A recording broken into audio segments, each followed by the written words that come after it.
प्यारे तलबा व तालिबात, आज का मौजू है नाविल हसरत तामीर।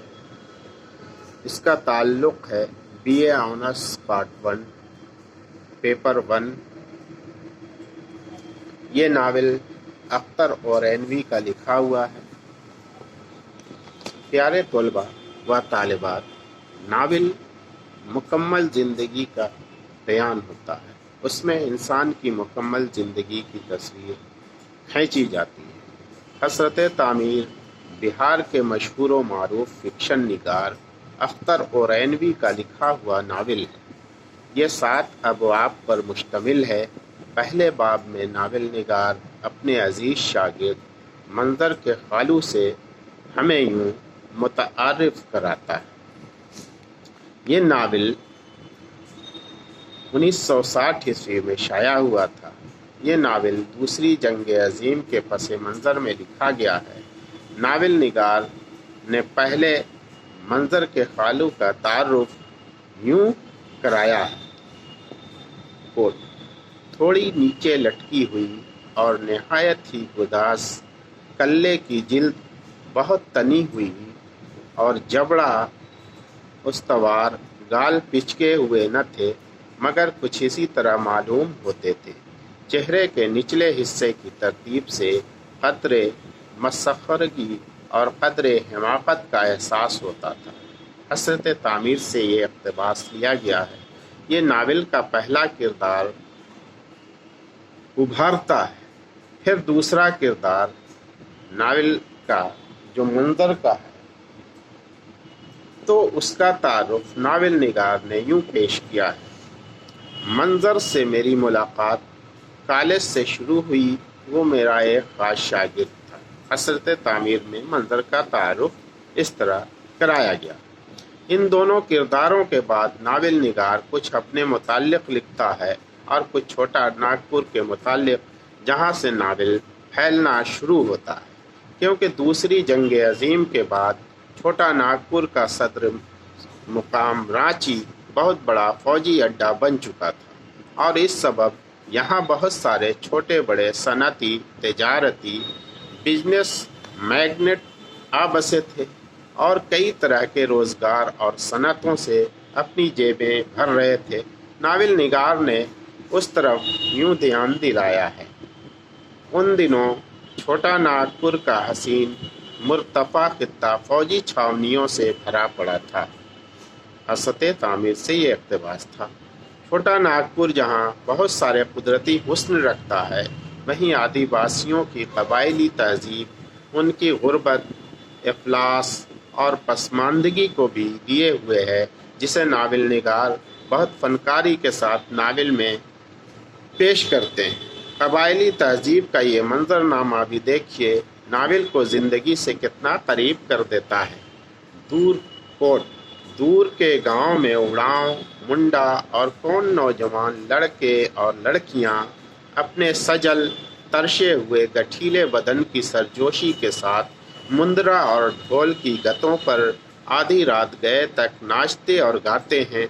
महुआ और चावल की शराब रक़्स व नगमा के बाद भी जिस्मो जाँ की थरथरी को कायम रखती है। ये इक़्तिबास हसरत तामीर से लिया गया है। छोटा नागपुर के इलाके, ये कबायली मंजरनामा बड़ा फितरी है। नावल बड़े अच्छी मंजरकशी के नावल में बड़े अच्छी मंजरकशी के नमूने मिलते हैं। उसके एक मंजर को और देखिए। बरसात तो इस इलाके में जादू की बांसुरी बजाती हुई आती है। ढलवानों और टीलों के कोदरों पर सब्ज़े ख़ाबीदा जाग उठता है। दरख्तों का हरियालापन सांस लेता हुआ महसूस होता है। हसरत तामीर में देखिए किस तरीक़े से मंजर निगारी की गई है। बिल्कुल फितरी मनाजिर हैं, जंगलों के, पहाड़ों के। ऐसा लगता है कि यहाँ शायरी जो है सर उठा रही है, दिल के अंदर एक जोश पैदा कर रही है। किरदार निगारी में भी अख्तर औरैनवी को अच्छा खासा दस्तरस हासिल है। मंजर के खालू इस नावल में मरकज़ी किरदार की हैसियत रखते हैं, इसलिए नावल مرکزی کردار کے ارد گرد گھومتا ہے اور ان کی تجارتی سرگرمیوں کو تفصیل کے ساتھ نفسیاتی طور پر پیش کرتا ہے، اور وہ اپنے نفسیات کے مطابق ایک بیوپاری ہی رہے۔ ان کا ذکر خیر یوں ہے کہ تھوڑی سی تعلیم کے بعد ان کی شادی ہو گئی۔ باپ کمپاؤنڈر تھے۔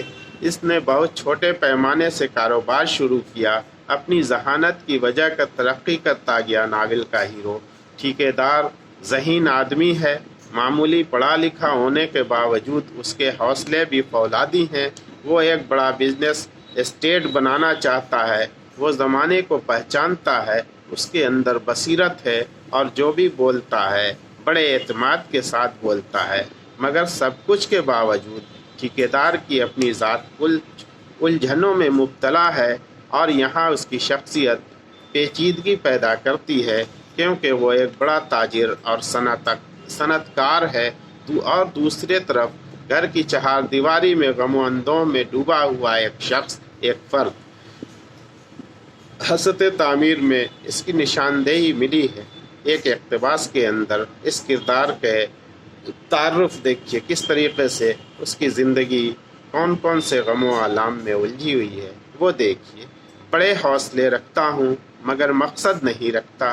یہ سارا کام، اتنا بڑا کام، ایک قومی امانت ہے، کیا اسے برباد ہونے دوں؟ بتلائیے میں کیا کروں؟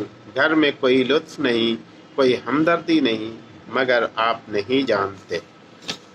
ناول میں بیشتر مقامات پر باس، جو اس ناول کا مرکزی کردار ہے، باس کے نام سے محبوب کو یاد کیا گیا ہے۔ اختر اور ایروی نے باس کی اخلاقی کمزوریوں، اس کی تعیش پسندی اور اس کی خوشامد پسندی کا خاصا ذکر کیا ہے، جہاں کچھ ایسے مناظر بھی اپنی خاموشی کی زبان میں بہت سے غیر اخلاقی راز کھولتے ہوئے نظر آتے ہیں۔ ایک اقتباس کے اندر اس کو بھی دیکھیے، زیادہ تر نوجوان اڑاؤں اور منڈا لڑکیاں ہی تھیں، لڑکے کم تھے۔ مجھے بعد میں معلوم ہوا کہ یہ سب گھریلو ڈربوں کی حیثیت رکھتے تھے۔ جب چاہا ایک چوزا پکڑ لیا، کسی مرغی پر ہاتھ صاف کیا۔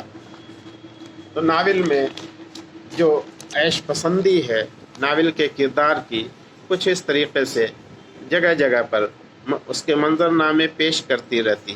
ناول میں باس کے چند عملوں کا ذکر بھی ہے، جن میں مسٹر پیارے کشمیری برہمن بھی باس کے خاص آدمی ہیں، جمیل انور بھی ہیں۔ تیسری ہستی مسرور کی ہے، جو باس کا خزانچی، منشی، مشیرکار، تاش کا پارٹنر اور نسبتی بھائی بھی ہے۔ ان کے علاوہ پولیس کے عملے بھی باس کے کارندے جیسے ہی تھے۔ اوپر کے اقتباسات میں یہ واضح ہوئے ہیں کہ جنگ نے ٹھیکیداروں اور تاجروں کو گاہے گاہے فائدہ پہنچایا ہے۔ بلیک مارکیٹ کا کاروبار زور پر ہے، اور باس ان جیسے ٹھیکیدار جو ٹرانسپورٹ کا بزنس بھی کرتے ہیں، ان کو قومی دفاع کے لیے اپنی ٹرکیں دے دیتے ہیں، اور رات میں بلیک مارکیٹ کا سامان ادھر سے ادھر کیا جاتا ہے۔ دو طرح کی اقتصادیات جنگ میں سلسلے وار رواج پا رہی تھی، ایک سفید اور دوسری سیاہ۔ پولیس چونکہ حکومت کے علاوہ سرمایہ داروں، صنعت کاروں اور ٹھیکیداروں کی بھی ملازمت کرتی ہے، اور باضابطہ ان کی حمایت میں ایک طرح سے ملازم کی سی ہے، اس لیے ان لوگوں کا دھندا ایسی صورت میں بھی بے خوف و خطر پھلتا پھولتا رہتا ہے۔ باس کو اوپر اٹھانے میں اس کی بیگم نے ایک بڑا کردار ادا کیا ہے، اور اسے بڑے اصرار اور قربانی کے ساتھ ایک اعلیٰ مقام پر پہنچایا ہے، لیکن اب وہ اسے حقیر سمجھتا ہے، اور ایک ایسی بیوی کی تمنا رکھتا ہے جو اس کے کاروباری مزاج میں حسن کے چار چاند لگا دے، کیونکہ باس کی پرانی بیگم اس کے ہر کھوکھلے پن سے واقف ہے، اور وہ اس کی حیثیت جانتی ہے کہ محض ایک کمپاؤنڈر کا بیٹا تھا اور آج رئیس وقت ہے۔ یہاں تک پہنچانے میں اس نے تن کی دولت زیادہ لٹائی ہے، من کی دولت کچھ کم۔ مگر اب اس درخت کی ہریالی رخصت ہو رہی ہے۔ انہی وجود کی بنا پر باس کو اپنی بیگم سے بہت سی شکایتیں ہیں۔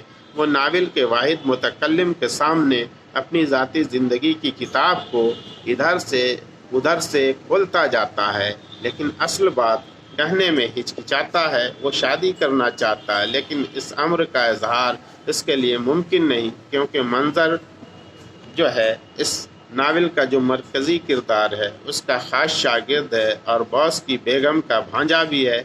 ये नावल की पेचीदगी है जहाँ इंसान अपनी ऐश व इशरत के लिए एक से एक मंसूबे बनाए हुए हैं और हवस कभी पूरी नहीं होती। इसीलिए नावल निगार ने इस नावल का नाम हसरत तामीर रखा है।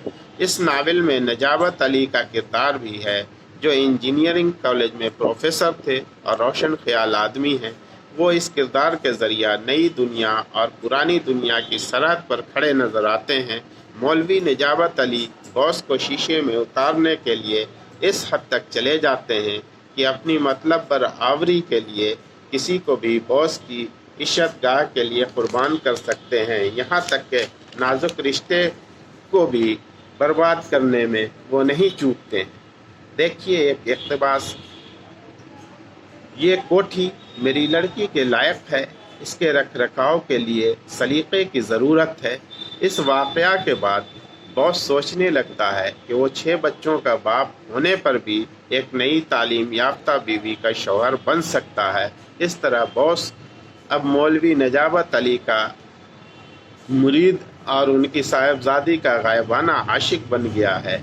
मगर मसला ये है कि बॉस हज़ार अपनी बेगम को बुरा भला कहे, लेकिन समाजी बंदिशें तोड़ना आसान नहीं। वहाँ बीवी एक ऐसी भूल भुलैया है जिससे बाहर निकलना बड़ा ही दुश्वार गुजार मरहला है और मसला भी है। बॉस चाहता है कि वो इस भूल भुलैया से निकले, लेकिन रास्ता भटक कर वो इसी मुकाम पर पहुंच जाता है जहां से चला था। तो ये एक खूबसूरत नावल जो है हसरत तामीर अख्तर और रेलवी का है, जिसमें सारे किरदार अपने नफ्सियात के मुताबिक बरते गए हैं और उन किरदारों के अंदर कठपुतली किरदार नहीं है। वो चलते फिरते इंसानी ज़िंदगी का रंज गम राहत सब कुछ लिए हुए हैं। उनके अंदर ज़िंदगी की भूल भुलैया हैं, ज़िंदगी के अच्छे और बुरे चीज़ें हैं। तो बड़े फितरी अंदाज में हसरत तामीर के अंदर अख्तर और रेलवी ने अपने किरदारों को ढाला है, इसलिए उनका ये नावल हसरत तामीर उर्दू अदब का एक ख़ास नावल शुमार होता है।